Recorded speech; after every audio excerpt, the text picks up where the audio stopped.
आज बात करते हैं महान फिलोसोफर बर्ट्रैंड रसल की। उनकी एक ऐसी चेतावनी की जो आज इस सोशल मीडिया और ट्रेंड्स के ज़माने में शायद पहले से कहीं ज़्यादा ज़रूरी हो गई है। रसल ने हमें आगाह किया था कि हमेशा नया और मॉडर्न दिखने की इस रेस में हम अपनी सबसे कीमती चीज़ खोते जा रहे हैं, और वो है अपने दम पर सोचने की काबिलियत। तो चलिए इस गहरी और बहुत ज़रूरी बात को समझते हैं। तो सवाल यहीं से शुरू होता है, क्या हम जो आज के ज़माने में जी रहे हैं वाकई अपने पूर्वजों से ज़्यादा समझदार हैं? टेक्नोलॉजी है, इन्फॉर्मेशन का पूरा समंदर है हमारे पास, और इसी वजह से हमें शायद एक घमंड सा हो गया है कि भाई हम सबसे ज़्यादा जानते हैं। लेकिन क्या ये सच में ऐसा है या ये सिर्फ एक वहम है? रसल जो सबसे पहली प्रॉब्लम पॉइंट आउट करते हैं ना, वो है नएपन की बीमारी। ये एक तरह का कह सकते हैं कि नएपन का घमंड है। ये मान लेना कि जो कुछ भी नया है वो ऑटोमेटिकली पुराने से बेहतर ही होगा। हम हर पुरानी चीज़ को, चाहे वो कोई किताब हो, कोई सोच हो या कोई आर्ट हो, सिर्फ इसलिए रिजेक्ट कर देते हैं क्योंकि वो पुरानी है। ज़रा इस सोच के बदलाव को देखिए। पहले के ज़माने में लोग इतिहास से सीखते थे, पुराने ज्ञान की इज्जत करते थे। शेक्सपियर को पढ़ना एक ज्ञानी होने की निशानी थी। और आज की सोच तो बस करंट अफेयर्स में जीती है। नए आइडियाज़, नई किताबें, नया फैशन, हर चीज़ को पुराने से बेहतर माना जाता है। पुरानी बातों पर टिके रहना मतलब पिछड़ापन।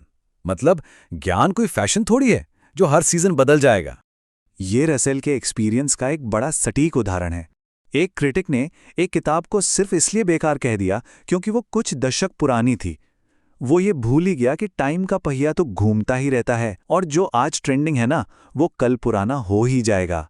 ये सोच सिर्फ आज के लिए जीती है, हमेशा के लिए नहीं। तो अब देखते हैं कि इस नएपन की बीमारी का नतीजा क्या होता है। जब हर कोई सिर्फ नए और फैशनेबल आइडियाज़ को ही अपनाना चाहता है, तो जाहिर है हर कोई एक ही दिशा में भागने लगता है। हम सब एक भीड़ का हिस्सा बन जाते हैं, और इस भीड़ में शामिल होने की एक बहुत भारी कीमत चुकानी पड़ती है। और यही भीड़ में शामिल होने का सबसे बड़ा फायदा है, या यूं कहें कि सबसे बड़ा धोखा है। जब वही बोलना है जो सब बोल रहे हैं, तो अपना दिमाग लगाने की जरूरत ही नहीं पड़ती। ये एक तरह का मेंटल आलस है जो शुरू में तो बहुत आरामदायक लगता है, लेकिन आखिर में हमारी सोचने की शक्ति को ही खत्म कर देता है। यहाँ मॉडर्न दिमाग की जो खोखली एम्बिशन है वो एकदम साफ दिखती है।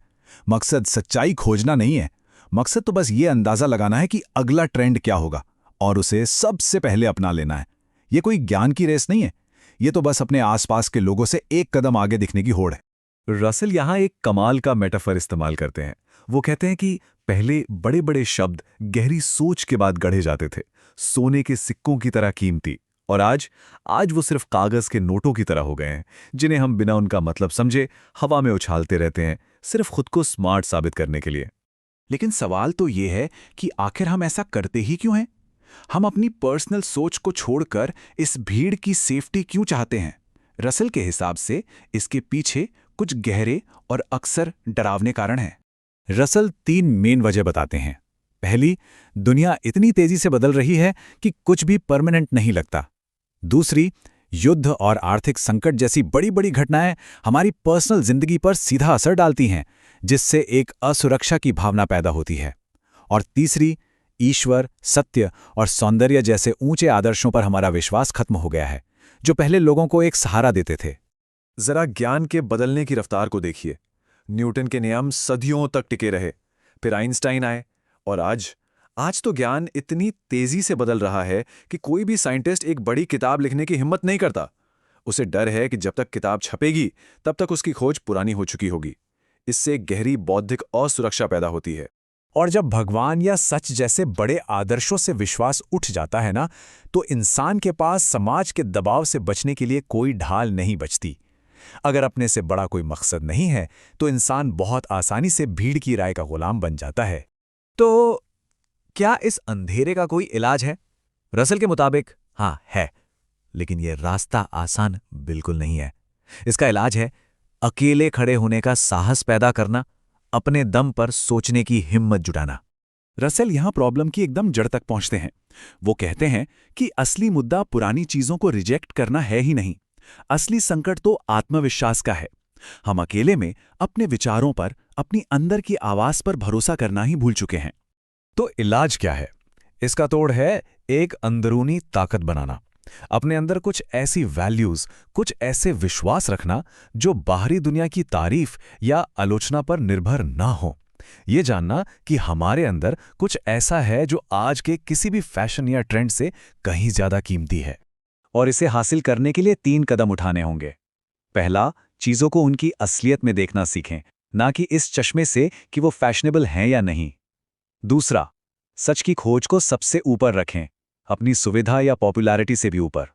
और तीसरा, और शायद सबसे मुश्किल, अकेले पड़ जाने के डर का सामना करना और उसे सहना सीखना। और अंत में रसल हम सभी के लिए एक सवाल छोड़ जाते हैं। ईमानदारी से खुद से पूछिए, हमारी सोच पर किसका राज है, हमारा अपना या उस भीड़ का जिसका हिस्सा बनने के लिए हम सब मरे जा रहे हैं? इस सवाल का जवाब ही तय करेगा कि हम सच में कितने आजाद हैं।